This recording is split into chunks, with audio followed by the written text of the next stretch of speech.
노팅엄은 손흥민을 막기 위해 온갖 노력을 다했지만 결국 역부족이었다. 손흥민에게 예상대로 2명이 붙었지만 손흥민은 그 예상을 뛰어넘은 움직임을 보여줬다. 토트넘이 16일에 열린 프리미어리그 17라운드 노팅엄전 원정에서 2대0으로 승리하며 또다시 연승 가도를 달리고 있습니다. 어제 경기를 본 현지 전문가들은 마치 시즌 초반 토트넘을 보는 것 같았다며 조금씩 토트넘이 살아나고 있다고 전하기도 했는데요. 손흥민은 직전 경기인 뉴캐슬전에서 1골 2도움이라는 미친 활약을 했기 때문에 이번 노팅엄전에도 손흥민에게 거는 기대가 컸습니다. 손흥민은 뉴캐슬전에서의 활약이 인정되어 영국 매체 90MIN이 뽑은 EPL 포지션별 파워랭킹에서 홀란드를 제치고 2위를 차지하거나 프리미어리그 사무국이 뽑은 베스트 11에 선정되기도 했는데요. 그렇게 기대 속에 발표된 선발 명단은 뉴캐슬전과 똑같이 손톱 전략을 벌이고 히샬리송을 톱으로 손흥민을 왼쪽 윙으로 세운 전술이었는데요.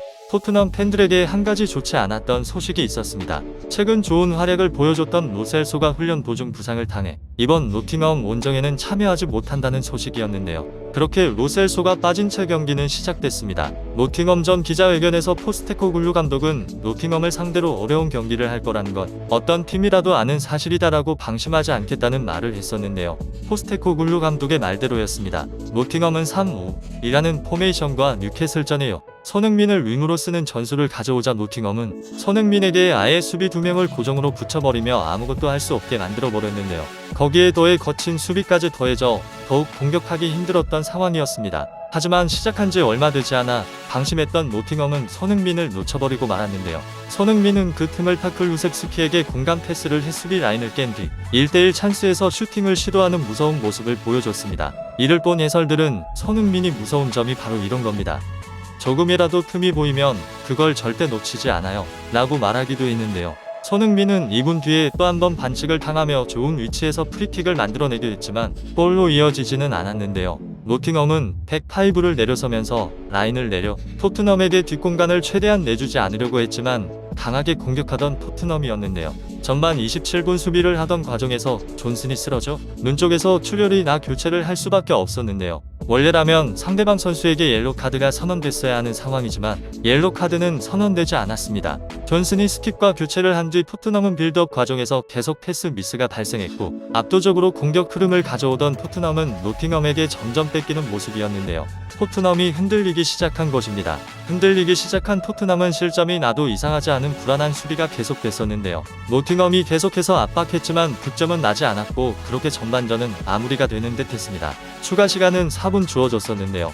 토트넘은 마침내 압박을 이겨냈습니다. 추가 시간 46분에 클루셉스키의 얼리 크로스를 히샬리송이 박스 안으로 뛰어들면서 헤더로 골망을 흔든 것이었는데요. 득점이 터지지 않을 것 같던 전반전에 득점이 나오면서 이대로 마무리됐습니다. 후반전이 시작됐지만 전반전과 비슷했는데요. 노팅엄은 후반전에도 강하게 압박을 했습니다. 결국 노팅엄은 후반 13분에 득점을 하고 말았는데요. 오른쪽에서 넘어온 얼리 크로스를 엘링가가 밀어넣어 골로 연결시킨 것이었지만 오프사이드로 판정돼 취소됐습니다. 실점을 할 뻔했던 토트넘은 각성이라도 한 듯이 후반 18분의 분위기를 확 반전시켰는데요. 후반 18분 손흥민은 혼자 중앙으로 이동하며 슈팅을 시도해 골키퍼를 강하게 압박하는 모습이었는데요. 이런 손흥민의 움직임은 골로 이어졌습니다.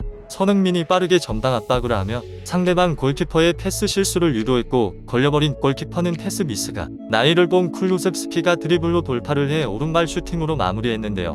쿨루셉스키가 찬 공은 상대방 키퍼의 머리를 겨냥했는데 제대로 막지 못한 탓에 골로 이어졌습니다. 손흥민의 빠른 전방 압박으로 상대방 골키퍼의 패스 실수를 유도해 토트넘이 득점을 하는데 결정적인 역할을 한 모습입니다. 위태했던 상황에서 결국 손흥민이 또다시 분위기를 반전시킵니다. 2대0으로 우위를 가져가는 토트넘이었는데요. 5분 뒤 토트넘은 또다시 악재를 맞았습니다. 후반 23분 비수마가 거친 파울로 다이렉트 레드를 맞아 퇴장당한 것이었는데요. 결국 토트넘은 히샬리송을 빼고 호이비에르를 투입해 중원을 채웠습니다. 후반 38분 비카리오가 아니었으면 정말 큰일 날 뻔했는데요.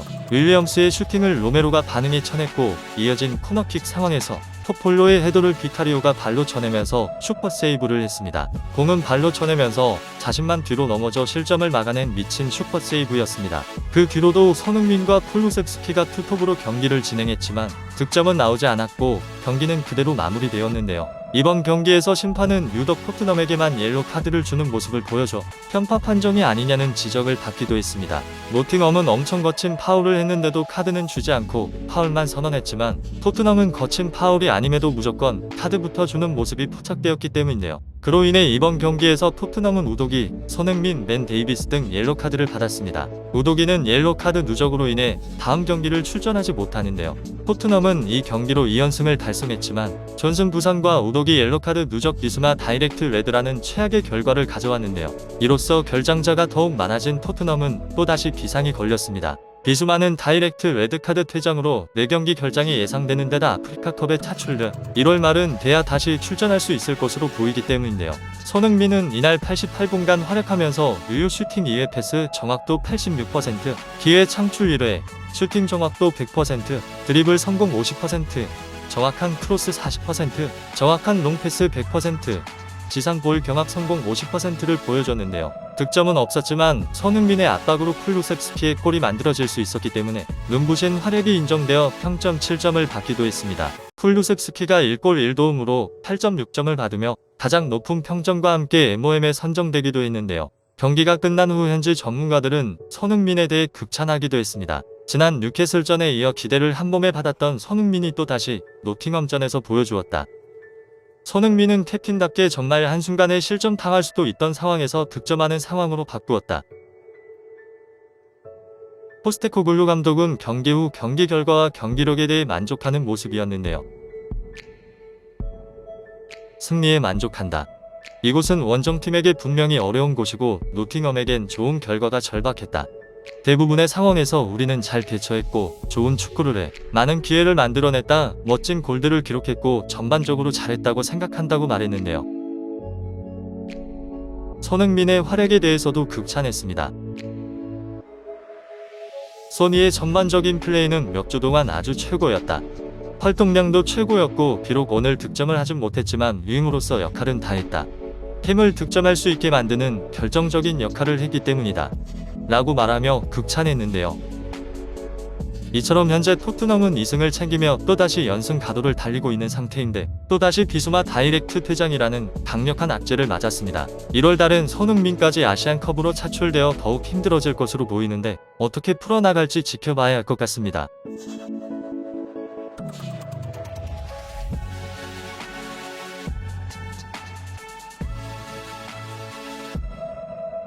구독자가 2,000명이 될 수 있게 구독과 좋아요를 눌러주시면 영상 제작에 매우 큰 힘이 됩니다.